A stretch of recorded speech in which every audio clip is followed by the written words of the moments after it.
من يهده الله فلا مضل له ومن يضلل فلا هادي له أشهد أن لا إله إلا الله وحده لا شريك له وأشهد أن سيدنا ونبينا محمدا عبده ورسوله لا نبي ولا رسول بعده اللهم صل وسلم وبارك على سيدنا محمد مفتاح باب رحمة الله عدد ما في علم الله صلاة وسلاما دائمين بدوام ملك الله وعلى آله وصحبه ومن والاه سبحانك اللهم لا علم لنا إلا ما علمتنا إنك أنت العليم الحكيم تب علينا إنك أنت التواب الرحيم اللهم أرنا الحق حقا وارزقنا اتباعه وأرنا الباطل باطلا وارزقنا اجتنابه ولا تجعله علينا مشتبها فنتبع الهوى اللهم علمنا ما ينفعنا وانفعنا بما علمتنا وزدنا من لدنك علما رب اشرح لي صدري ويسر لي أمري واحلل عقدة من لساني يفقهوا قولي وسدد لساني واهد قلبي بجاه النبي والآل والصحب أما بعد. Hadirin bapak-bapak, saudara-saudara, para jamaah salat maghrib Masjid Hamamatus Salam yang dirahmati Allah Subhanahu wa taala. Alhamdulillahirabbil alamin. Marilah kita kembali menjadikan puji dan syukur kehadirat Allah Subhanahu wa taala yang mana pada malam hari ini alhamdulillah telah kembali mengadakan kita semua untuk datang ke tempat yang mulia ini untuk sama-sama kita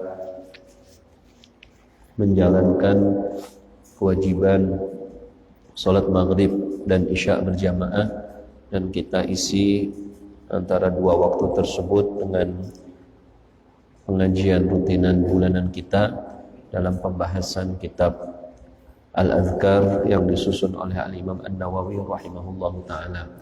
Mudah-mudahan semua rangkaian amal ibadah kita tersebut diterima oleh Allah Subhanahu wa taala, diberikan pahala sebesar-besarnya, dan mudah-mudahan kita bisa diberikan ilmu yang manfaat untuk meningkatkan amal ibadah kita semua dan iman kita. Amin ya rabbal alamin. Salat dan salam senantiasa kita haturkan kehadirat junjungan agung Nabi besar Muhammad sallallahu alaihi wasallam beserta keluarga, para sahabat dan seluruh pengikut setianya hingga hari akhir. Bapak-bapak, ibu-ibu yang saya muliakan, kembali kita akan melanjutkan pembahasan kitab Al-Adhkar, pembahasan mengenai zikir bagi orang yang musafir. Pada pertemuan yang lalu kita telah membahas mengenai bahwa orang yang musafir dianjurkan untuk meminta nasihat atau petunjuk dari orang lain ya berkaitan dengan rencana safar atau perjalanannya itu ya, supaya mendapatkan masukan saran mengenai hasil atau manfaat daripada perjalanannya tersebut. Kalau perjalanannya baik maka tentu ia akan laksanakan, kalau tidak maka lebih baik tidak dikerjakan.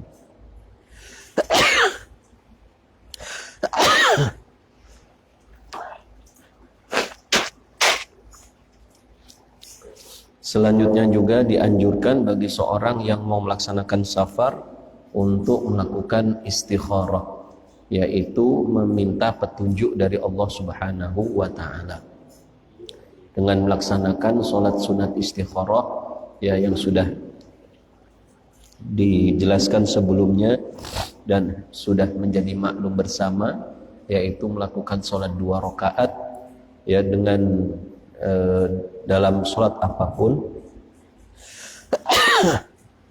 Kemudian setelah melaksanakan sholat membaca doa istikharah ya, membaca doa istikharah ya, kemudian menunggu daripada hasil daripada istikharahnya untuk melaksanakan perjalanannya tersebut.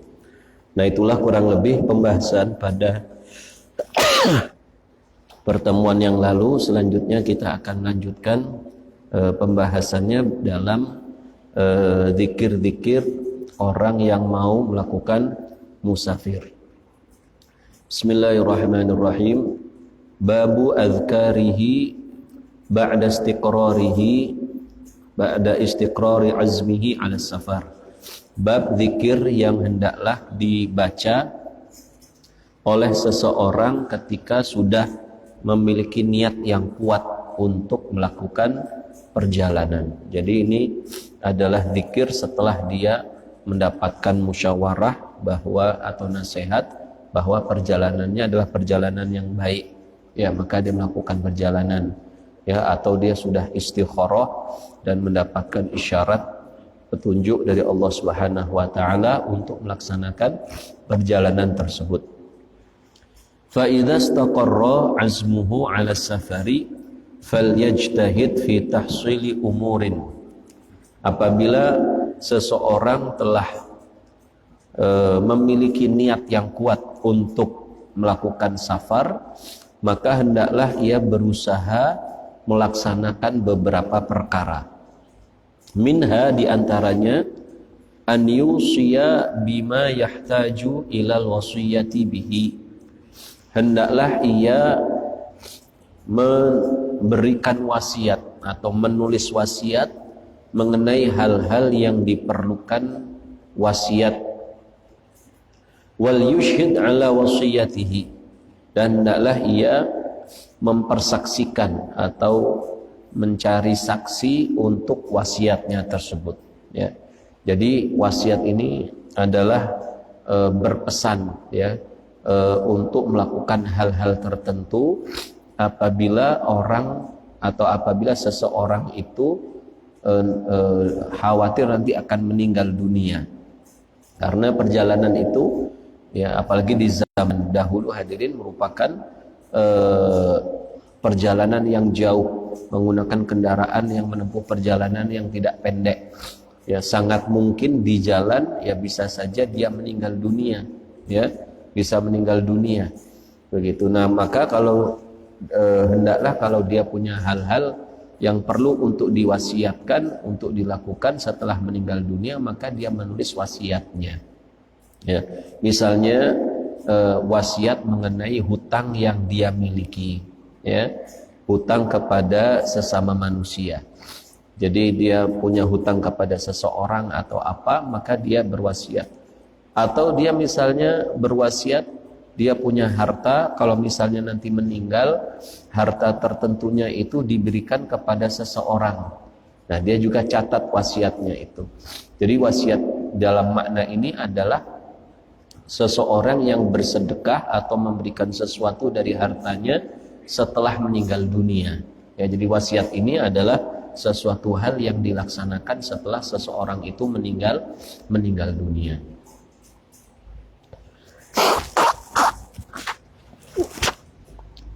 Termasuk yang perlu diwasiatkan hadirin rahimakumullah adalah kalau seseorang itu punya hutang atau tanggungan kepada Allah Subhanahu wa taala.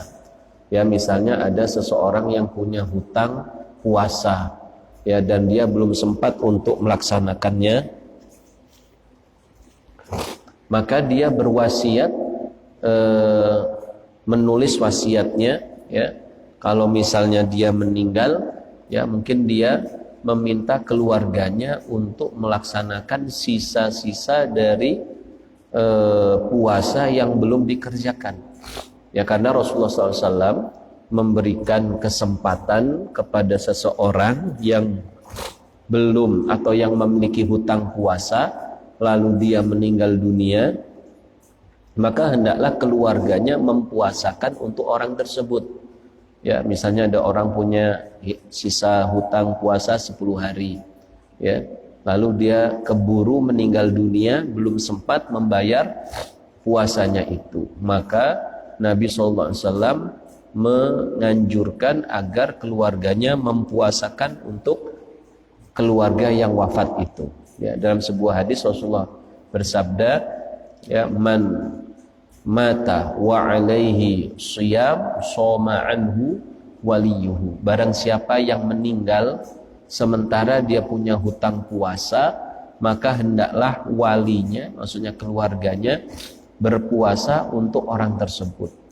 Nah, jadi ini kalau dia tulis dalam wasiat, maka keluarganya akan tahu berapa jumlah hutang puasa yang masih dimiliki oleh orang tersebut sehingga dia bisa dibayarkan puasanya itu, ya. Atau bahkan misalnya kalau keluarganya tidak bisa membayarkan puasa dengan cara berpuasa, maka sejumlah ulama berpendapat boleh mengganti puasanya itu dengan fidyah. Jadi 1 hari puasa yang dia punya hutang tidak bisa dikerjakan oleh keluarganya, maka keluarganya bisa membayarkan fidyah, ya, untuk melunasi hutang-hutang puasanya, ya. Dan besaran fidyahnya itu adalah 1 mud untuk 1 hari puasa, ya, 1 mud untuk 1 hari puasa. 1 mud itu adalah 1/4 sok, yaitu 1/4 zakat fitrah. Jadi kira-kira kalau misalnya kita keluarkan zakat fitrah itu 3 kg, maka 1/4-nya itu adalah 750 gram beras. Jadi kita beli beras yang masih layak, yang baik untuk dikonsumsi, lalu kita bayarkan fidyah itu untuk puasa-puasa yang ditinggalkan oleh keluarga kita yang sudah meninggal. Jadi misalnya utangnya 10 hari, dia tidak bisa dibayar dengan puasa, maka boleh dibayar dengan fidyah 10 hari kali 1 mud. Ya, misalnya tadi kalau 1 mudnya 750 gram, berarti 10 harinya adalah 7,5 kilo. Ya, dan ini diambilkan dari harta peninggalan si mayit. Ya, karena harta peninggalan mayit itu sebelum dibagi sebagai waris, maka dikeluarkan terlebih dahulu, ya, hutang-hutang baik kepada Allah maupun kepada manusia. Nah, puasa ini adalah termasuk hutang kepada Allah. Jadi diambilkan dulu sebagian hartanya, kemudian dipakai untuk membayar hutang-hutang daripada si mayit itu. Ya, kalau nanti ada sisa setelah membayar hutang-hutang kepada Allah dan kepada manusia, barulah itu nanti menjadi harta waris, ya. Jangan dibalik, jangan dibagi waris dulu baru membayar hutang orang tua. Nah, ini salah, ya. Ya, urutannya adalah bayar hutang dulu baru membayar waris. Termasuk juga tanggungan hutang ini, ya, yang perlu kita catat, kita jadikan sebagai wasiat yang harus ditunaikan adalah misalnya seseorang punya hutang ibadah lain kepada Allah. Misalnya ada orang yang punya hutang zakat. Dia dulu pernah punya harta yang banyak, tapi dia belum ada kesadaran, akhirnya belum bayar zakat. Sekarang dia sudah taubat dan mau bayar zakat, tapi misalnya hartanya tidak cukup, maka dia belum sempat bayar zakatnya, maka dia wasiatkan agar, ya, nanti hutang hutang zakatnya itu bisa ditunaikan melalui harta yang ditinggalkan oleh si mayit. Ya, termasuk juga hadirin adalah hutang sholat. Ya, meskipun ini pendapat lemah, ya, pendapat lemah di dalam mazhab kita, boleh untuk membayar hutang sholat dengan fidyah, ya, tapi ini pendapat yang lemah. Jadi intinya adalah seorang musafir itu sebelum dia pergi hendaklah dia mencatat wasiat, hal-hal yang perlu dikerjakan oleh para ahli warisnya, ya. Di antaranya adalah tanggungan-tanggungan tadi, hutang-hutang tadi, hutang kepada sesama manusia maupun hutang kepada Allah Subhanahu wa ta'ala. Kemudian wal yastahilla kulla man bainahu wa bainahu muamalatun fi syai'in au musahabatun.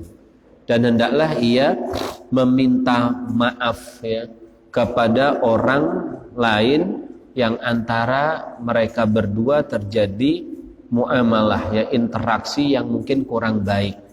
Jadi misalnya melakukan kesalahan kepada tetangganya, ya, melakukan kezaliman kepada orang lain, maka dia meminta maaf ya, karena musafir itu sekali lagi ya ada kemungkinannya juga dia bisa meninggal di perjalanan, sehingga dia perlu untuk menghalalkan semua kesalahan-kesalahannya itu dengan cara meminta maaf kepada orang-orang yang dizalimi.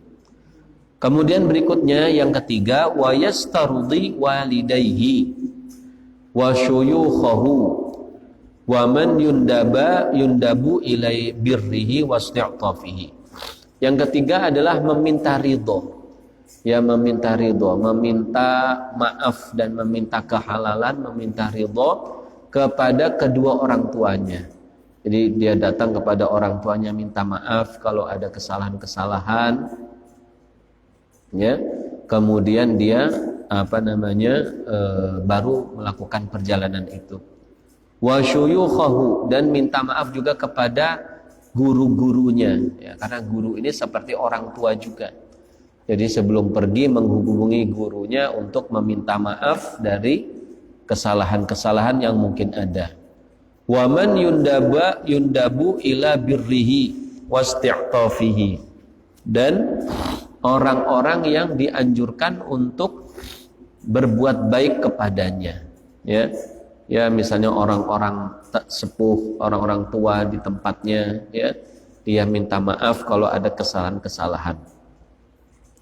Wa yatuba ilallahi ta'ala wa yastaghfiruhu min jami'idz dzunub wal mukhalafat. Lalu dia bertaubat. Ini yang keempat.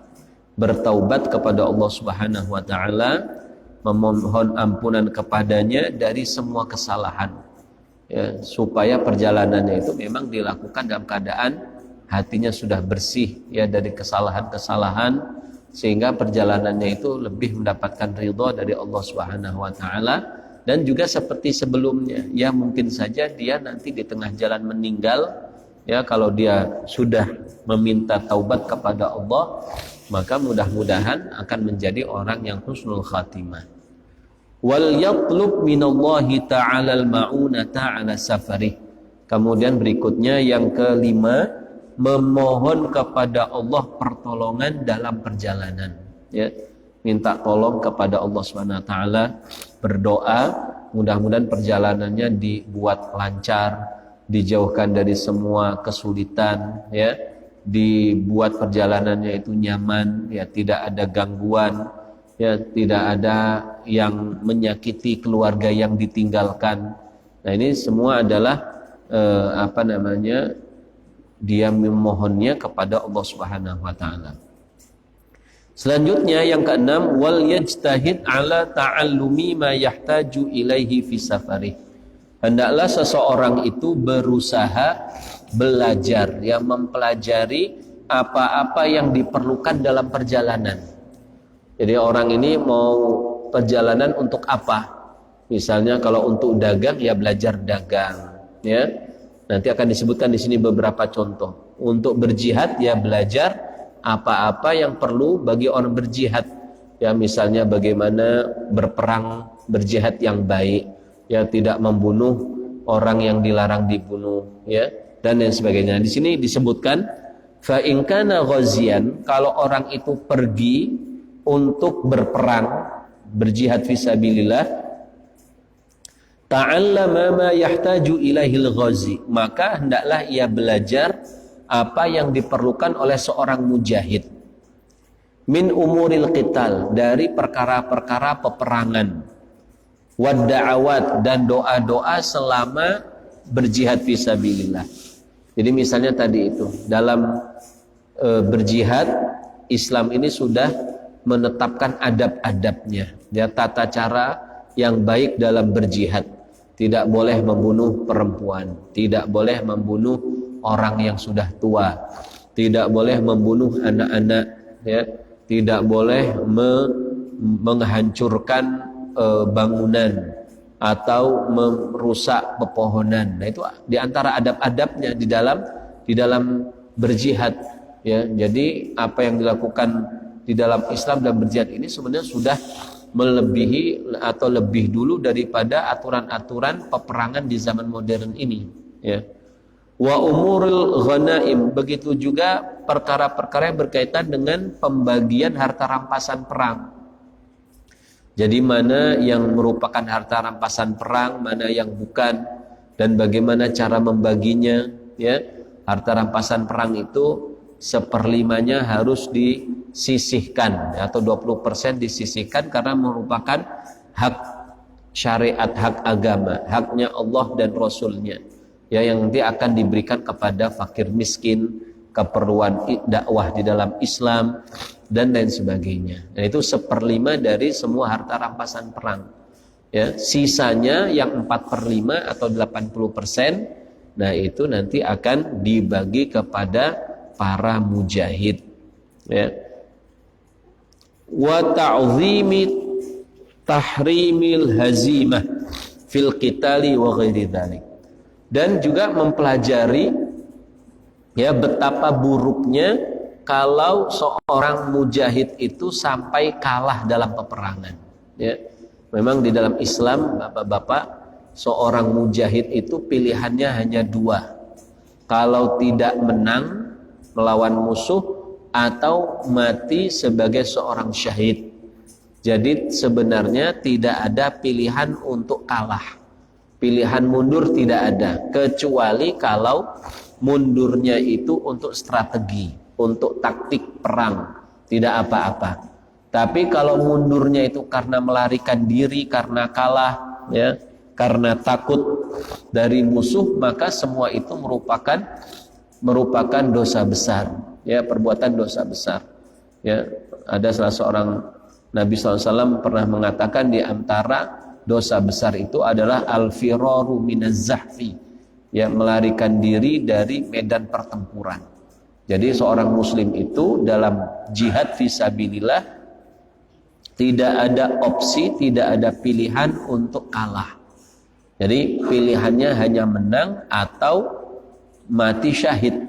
Nah, itulah yang membedakan pejuang-pejuang para mujahid di dalam Islam dan pejuang-pejuang di luar Islam. Jadi para mujahid itu yang dicari itu adalah kematian, karena kematian itu akan mendapatkan pahala yang sangat besar di sisi Allah Subhanahu wa taala sebagai orang yang mati syahid. Wa in kana hajjan aw mu'tamiran, apabila orang itu pergi untuk haji atau untuk umroh. Nah, ini yang sekarang sering terjadi, orang-orang muslim pergi haji umroh.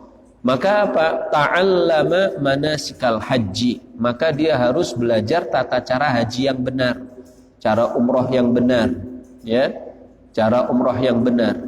Nah, seperti itu. Jadi jangan sampai kita melaksanakan ibadah tetapi kita tidak tahu bagaimana cara beribadah yang benar. Ini kadang-kadang ada sebagian muslim pergi umroh, apalagi pergi haji, tapi tidak mau belajar, malas untuk hadir manasik. Ya, dia yang penting ikut-ikutan saja. Nah, itu meskipun memang ibadahnya bisa saja nanti sah, tetapi ada sesuatu yang tidak baik, ya. Karena kadang-kadang seseorang melakukan kesalahan yang orang lain tidak tahu, dan orang ini karena dia merasa tidak melakukan kesalahan, akhirnya kesalahannya itu sudah lewat begitu saja. Akhirnya ibadahnya menjadi rusak, ya. Misalnya ada orang yang tidak tahu kalau memakai minyak wangi itu adalah tidak boleh bagi orang yang ihram, atau pakai bahan-bahan wangi-wangian lain, misalnya sabun. Dan ini sering terjadi. Kadang-kadang orang sedang umroh, sedang haji, sedang posisinya ihram, lalu dia cuci tangan setelah makan, lalu pakai sabun. Nah, ini kan nggak boleh seperti itu, ya, karena sabun itu mengandung minyak wangi, membuat wangi badannya, tangannya. Nah, itu tidak boleh.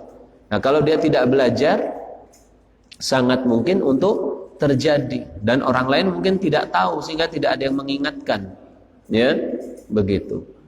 Kalau dia mau cuci tangan, ya cuci tangan, nggak usah pakai minyak, nggak usah pakai sabun, ya. Atau kalau mandi ya sudah, berarti diguyur saja, tidak apa-apa, tapi jangan pakai sabun, ya. Begitu juga memotong kuku. Kadang-kadang dia tidak tahu, tidak boleh memotong kuku, lalu dia potong kuku. Atau mencabut bulu, ya, mencabut kumis, ya. Nah itu hal-hal yang dilarang dalam syariat.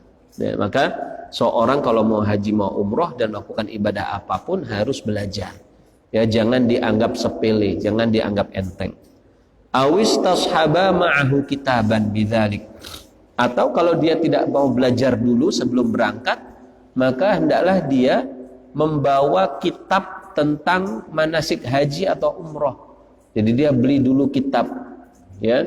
Nanti dia bawa di jalan sambil dibaca-baca, sambil dipelajari supaya bisa menjaga ibadahnya itu menjadi sempurna. Tentu kalau dia melakukan ibadah haji, umroh, sudah perjalanannya jauh, biayanya tidak sedikit, tiba-tiba ibadahnya itu rusak, kan rugi sendiri, ya. Seperti baru saja ada kejadian, ada seorang umroh, ya, perempuan, ya. Dia sudah mau waktunya haid, ya. Padahal dia sudah umroh sekali. Waktu umroh yang kedua sudah mau datang haid, tapi dia tetap memaksakan diri untuk ihram melakukan umroh, ya. Akhirnya setelah ihram, setelah niat umroh, tiba-tiba haidnya datang. Nah ini kalau haidnya datang begini kan repot bapak-bapak. Perempuan kalau sedang haid tidak bisa tawaf, ya, karena tawaf itu harus dalam keadaan suci, ya. Kalau dia tawaf dalam keadaan haid, tawafnya tidak sah, ya. Kalau dia paksakan, ya tidak sah, berdosa malah. Kalau menurut mazhab yang lain, mazhab Hanafi, sebenarnya tawaf dalam keadaan haid itu boleh. Dalam mazhab Hanafi, tawaf dalam keadaan haid itu boleh. Tetapi nggak sekedar hanya boleh, tetapi dia harus membayar dam. Dan damnya itu adalah seekor onta. Nah ini kan mahal sekali. Nah jadi ini ada kejadian perempuan sudah mau haid, lalu dia paksakan untuk niat umroh. Akhirnya setelah niat umroh, haidnya benar-benar datang. Nah ini kan akibat apa? Akibat dia tidak mau belajar terlebih dahulu bagaimana pelaksanaan umroh yang baik. Akhirnya repot sendiri, serba salah, ya, serba salah. Dan ini solusinya repot sekali.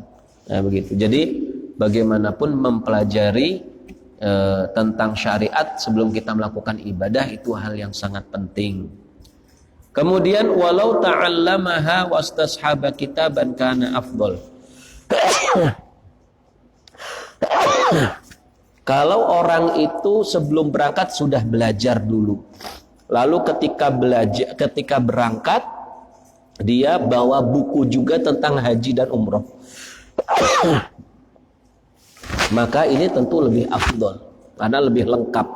Sebelum berangkat sudah belajar, ketika berangkat sambil belajar lagi dari buku yang dia bawa. Nah ini yang paling bagus. Wa kadzalikal ghazi wa ghairuhu. Begitu pula orang yang mujahid fisabilillah tadi dan orang-orang selain mereka, yustahabbu an yustashaba kitaban fima yahtaju ilaih. Dianjurkan membawa kitab yang diperlukan. Jadi orang mujahid saja dianjurkan bawa kitab fikih yang menjelaskan tentang fikih jihad. Ya, dia beli buku tentang jihad, berperang yang baik, adab-adab peperangan yang baik dalam Islam, bawa pergi berjihad. Nanti di dalam jihadnya dia baca-baca bagaimana supaya melaksanakan jihadnya itu sesuai dengan hukum syariat. Wa in kana tajiran ta'allama ma yahtaju ilaihi min umuril buyu. Kalau dia itu berangkat perginya itu mau dagang, nah ini banyak juga di zaman ini. Orang pergi jauh mau dagang, ya. Maka dia harus belajar perkara-perkara yang diperlukan untuk dagang, untuk jual beli. Ya, harus belajar dulu mana yang halal, mana yang haram. Dan ini sebenarnya hadirin bukan hanya untuk musafir. Karena dagang itu kan nggak harus perjalanan dulu. Sekarang malah banyak orang dagang di tempat-tempat dekat sekitar rumahnya. Buat toko, dia buat nyewa toko di pasar dekat rumahnya. Nah, tapi masalahnya bapak-bapak ini salah satu hal yang sangat tidak baik ya bagi sekarang ini banyak pedagang orang Islam tapi nggak tahu hukum dagang, mana dagang yang benar, mana dagang yang tidak boleh. Masih banyak orang Islam buka toko tapi nggak tahu mana yang halal, mana yang haram, ya, mana yang riba, mana yang bukan. Jual beli yang mengandung gharar atau ketidakjelasan atau penipuan itu masih banyak terjadi, ya. Dan itu contohnya di masyarakat masih banyak sekali. Ya, jual beli yang dianggap sepele ternyata diharamkan oleh syariat. Bahkan ada sebagian itu merupakan jual beli yang dulu sudah ada sejak zaman jahiliyah. Saya kasih contoh bapak-bapak. Ya, seringnya terjadi ini di pasar malam atau pameran. Kadang-kadang ada orang jualan gitu, minuman-minuman atau apa barang kecil, ya. Yang mau belinya itu bukan bayar pakai duit, tapi beli gelang-gelangan kecil. Nanti gelang-gelangan itu dilempar. Kalau masuk ke botol minuman atau ke barang apa, maka barang itu menjadi milik daripada si yang melempar. Kalau nggak masuk gelang itu, maka ya sudah, dia nggak dapat apa-apa, duitnya hilang karena tadi untuk beli gelang tadi. Dan gelang itu dijual dengan harga yang lebih murah pastinya supaya menarik orang lain. Seperti ini kan banyak sekali di masyarakat. Nah, ini adalah salah satu bentuk jual beli yang dilarang dalam Islam, bahkan sudah ada sejak zaman jahiliyah. Ini adalah jual beli yang disebut dalam hadis itu adalah bai'ul munabadzah. Jual beli dengan cara melempar. Jadi dia melempar sesuatu, kalau kalau kena marah dapat, ya. Atau disebut juga dulu namanya bai'ul hassah, jual beli kerikil. Jadi yang dijual kerikil nanti dilemparkan. Kalau kena baju ya dapat baju, kena makanan ya dapat makanan dan lain sebagainya. Itu jual beli di zaman jahiliyah. Sekarang banyak, bentuknya aja yang beda sedikit, ya. Juga permainan-permainan anak-anak hadirin, ya, di mall. Banyak permainan itu yang merupakan judi. Misalnya dia mau main, beli tiket. Nanti main, kalau menang dapat kartu-kartu kecil tiket yang dikumpulkan, nanti dapat hadiah. Banyak orang main untuk dapat hadiah itu, ya. Kalau dia nggak pinter ya rugi dia. Beli tapi hasilnya sedikit. Nah, itu bagian dari judi juga, ya. Di tempat mainan itu ada sekarang, ya, agak bahkan sudah ke pinggir-pinggir di pasar yang permainan capit boneka. Itu juga bagian seperti judi. Dia beli dulu tiketnya, terus dia mulai nyapit. Kalau dapat dia untung. Karena bonekanya jauh lebih mahal daripada tiket yang dia beli. Tapi kalau dia nggak dapat sekali main, sudah uangnya hilang. Itulah judi. Itulah judi. Jadi judi dikemas dalam bentuk permainan-permainan, lalu diperdagangkan, dikomersilkan. Ya, nah ini banyak orang yang nggak ngerti. Jadi banyak perbuatan haram ada di depan mata kita. Karena kebodohan kita, akhirnya kita melakukan perbuatan dosa besar. Belum lagi masalah riba, ya, masalah riba. Dan riba ini merupakan perbuatan muamalat yang paling besar dosanya. Riba itu bapak-bapak bukan sekedar orang minjamkan 1 juta, baliknya 1.200.000, bukan itu saja. Itu riba dalam pinjam meminjam, hutang piutang. Ada riba dalam jual beli, ya, riba dalam jual beli. Apa contohnya? Banyak contohnya. Misal, ya, sekarang ini model mencicil emas. Nah, nggak boleh mencicil emas itu. Emas itu Nabi SAW sudah menyebutkan merupakan satu di antara 6 barang yang masuk dalam kategori ribawi. Barang ribawi itu maksudnya barang itu kalau mau diperjualbelikan harus mengikuti tata cara jual beli yang mengandung riba. Jadi kalau kita mau beli emas pakai rupiah, itu syaratnya harus cash, harus kontan. Jadi misalnya saya mau beli emas di toko emas, ya, saya mau beli misalnya cincin 5 gram, harganya berapa? Misalnya 10 juta. Saya nggak punya duit cash 10 juta. Lalu saya ngomong sama tukang pedagang emasnya, Pak, boleh nggak saya kredit? Kredit kan artinya cicil. Boleh Pak, ya, silakan kredit, nggak apa-apa, kita ada ininya. Tapi kalau kredit misalnya harganya lebih mahal, nggak ada masalah. Berapa harganya? Sekian. 1 bulannya dicicil sejuta sampai selesai, ya. Padahal emasnya sudah diperjualbelikan. Itu nggak boleh. Nggak boleh. Emas, uang itu nggak boleh diperjualbelikan secara kredit. Ya. Di masyarakat juga terjadi begini. Ada orang dikasih beras bantuan. Berasnya agak jelek. Dia nggak mau makan ini. Dia pengen mau makan beras yang bagus. Akhirnya beras jelek itu dia bawa ke warung. Tuker sama tukang warung, Pak, saya punya beras begini, ya, ini agak kurang bersih, ini ada apa, masih ada kutunya, ya, saya mau tuker premium, bisa nggak? Saya pengen makan beras premium. Boleh Pak, ya. Bapak punya berapa kilo beras yang begitu? Saya punya 10. Ya sudah, itu yang 10 itu saya tukar dengan yang premium 5 kilo. Ya, mau apa enggak? Ya kita kalau secara hitung-hitungan ekonomi untung rugi ya mau-mau aja. 10 kilo beras yang kutu ditukar 5 kilo beras yang premium. Ya mau. Ya, orang tadi merasa untung juga, nggak apa-apa dapat 5 kilo tapi premium kan.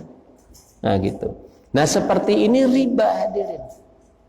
Dan itu sudah pernah diingatkan oleh Nabi SAW. Suatu hari Nabi sedang duduk-duduk, lalu ada sahabatnya yang menghadiahkan kepada Nabi kurma. Jadi sahabat ini bawa 1 keranjang kurma. Kurmanya ini kurma premium, ya, kurma premium. Lalu Nabi bertanya, kamu dapat kurma premium ini dari mana? Saya belinya di Khaybar ya Rasulullah. Khaybar itu jaraknya jauh, 150 kilo dari Madinah, dan terkenal dengan kurmanya. Ya, terus kamu dapat kurma sekeranjang ini, kamu belinya bagaimana?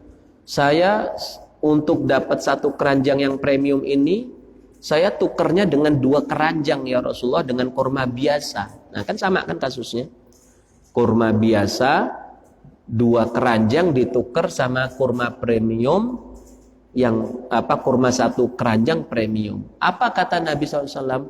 Ainur riba, ainur riba. Inilah intinya riba, intinya riba. Begitu. Jadi tidak boleh, hadirin. Dan banyak diantara kita yang nggak ngerti. Kenapa nggak ngerti? Karena nggak belajar. Kita ini yang penting dagang, yang penting untung. Ya, dikira dagang itu hanya sekedar tukar menukar barang saja. Tidak, banyak yang harus diperhatikan. Ya, banyak yang harus diperhatikan. Itu di pasar, pedagang-pedagang besar jual beli giro, tidak boleh, hadirin. Tapi udah biasa pedagang sekarang ini, pedagang besar. Itu riba juga, itu masuk dalam namanya bai'ul kali bil kali dalam hadis Nabi. Nah, Rasulullah SAW an bai'il kali bil kali. Tidak, Rasulullah SAW melarang jual beli hutang dengan hutang. Giro itu kan seperti hutang, ada kertas nilainya misalnya 10 juta, tapi baru bisa cair 3 bulan lagi. Kan gitu. Kadang-kadang ditukar juga dengan giro yang mau cairnya 1 minggu lagi. Tapi nilainya karena dia lebih cepat cair, nilainya bukan 10 juta, misalnya nilainya 8 juta. Ada orang yang mau karena dia perlu cash cepat. Akhirnya udah nggak apa-apa tukeran, jual beli. Itu haram. Tapi di masyarakat banyak. Itu sebabnya apa? Karena tidak mau belajar. Ya, itu. Dulu di zaman Umar Ibn Khattab radhiyallahu anhu, ketika beliau jadi khalifah, orang tidak boleh masuk pasar kecuali sudah khatam bab jual beli. Itu dulu zaman Umar. Kalau bahasa kita sekarang, pedagang itu harus punya sertifikat dagang.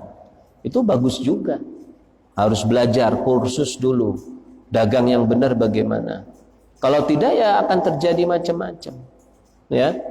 Sekarang ada pay letter, itu contohnya salah satu. Pay letter itu kan diutangin dulu. Nah, utangnya itu ada bunganya. Ya. Nanti dibayarin dulu dari ini. Berapa nilai nilai transaksinya? Misalnya 100.000. Ya, nanti kamu dibayarin dulu sama yang itu. Nanti kamu bayarnya 105.000. Ya. Nah, terus yang 5.000 ini dari mana? Utangnya kan 100. Kok bayarnya 105? Ya itulah riba. Sekarang orang banyak yang nggak paham. Oh, enak ini ada ditalangin dulu. Padahal itu bukan ditalangin dulu, kamu diutangin tapi harus bayar lebih banyak. Ya itulah riba. Dan riba itu hadirin dosanya luar biasa besar. Ya, dalam sebuah hadis dikatakan orang yang makan riba itu seperti berzina dengan ibunya sendiri. Naudzubillah min dzalik. Itu salah satunya itu. Ya, jadi jangan dianggap kecil, ya. Jangan dianggap kecil. Jadi seperti dikatakan Imam Nawawi di sini, kalau ada orang mau safar perjalanan dagang, ya ngaji dulu tentang dagang supaya kamu itu nanti tidak dagang dengan cara yang salah. Kamu dagang dengan cara yang salah mungkin dapat untung tapi nggak ada berkahnya. Ya, duit haram. Ya, istilah sekarang duit dari setan dimakan jin. Ya, hasilnya nggak cara yang benar. Ya, makanya ada orang dagang bertahun-tahun nggak untung-untung, nggak kaya-kaya istilahnya. Gara-gara dagangnya itu nggak diberkahi. Ya, melakukan haram. Nabi juga berpesan hadirin terakhir, ya, kalau kita dagang juga ini masih banyak pedagang. Dilarang dagang itu bersumpah meskipun dia berkata benar. Ya, nggak boleh pedagang itu sumpah demi Allah Pak, ini ori Pak, demi Allah ini bukan KW, ini asli nih Pak. Dia sumpah, dia benar memang ngomong ini memang ori. Tapi nggak boleh kalau dagang kita bersumpah. Sumpah itu kan menggunakan nama Allah. Janganlah kamu pakai nama Allah untuk urusan dunia yang kecil-kecil begini. Untuk apa? Sama seperti memperdagangkan nama Allah. Maka Nabi mengatakan orang yang bersumpah dalam dagang memang cepat untung, tetapi muhiqat barakatuhu, berkahnya dicabut oleh Allah. Dia dapat duit cepat, hilangnya cepat karena nggak ada berkahnya, nggak kerasa, dia nggak sadar. Kenapa kok nggak sadar? Karena nggak belajar. Itu. Jadi hadirin rahimakumullah, ini perlu untuk catatan kita bersama. Semua hal kita harus belajar. Kita kerja di bidang apapun, ya petani, ya karyawan, ya aparat, semuanya harus belajar supaya apa yang dihasilkan itu halal dan diberkahi oleh Allah Subhanahu wa taala. Mudah-mudahan Allah Subhanahu wa taala menjadikan kita sebagai orang-orang yang selalu dibimbing dalam setiap langkah kita, diberikan orang-orang keberkahan di dalam hidupnya. Mudah-mudahan kita jadikan orang yang selalu husnul khatimah dalam setiap kebaikan. Allahumma nas'aluka al-'afwa wal 'afiyah wal mu'afata ad-da'imata fid din wad dunya wal akhirah. Wa sallallahu wasallam ala sayyidina Muhammadin wa ala alihi washabihi ajmain. Walhamdulillahi rabbil alamin. Bisirril Fatihah. A'udzu billahi minasyaitonir rajim. Bismillahirrahmanirrahim. Alhamdulillahi rabbil alamin. Ar-Rahmanir Rahim. Maliki yaumiddin. Iyyaka na'budu wa iyyaka nasta'in. Ihdinas siratal mustaqim. Shiratal ladzina an'amta 'alaihim ghairil maghdubi 'alaihim waladdallin. Amin. Assalamualaikum warahmatullahi wabarakatuh.